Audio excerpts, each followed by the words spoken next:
یکی هست که هر ثانیه خوابت رو میبینه، تو چشم تقویم با نبض ساعت منتظر میشینه، همیشه اون که قبل سکوت دست تو میخونه، درد لحظه رو کسی میفهمه که منتظر میمونه.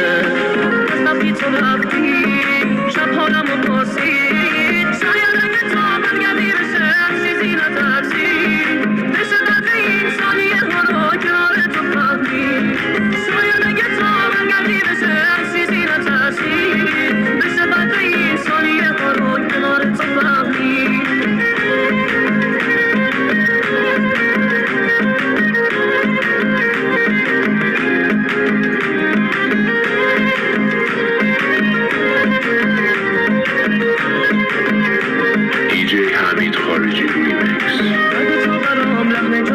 صادقانه تر بود، هر مسافری که از راه رسید از تو بیخبر بود. من ساعت رو بیدار نکردم خواب تو ببینم، این لحظه ها رو روشن گذاشتم تا منتظر بشینم.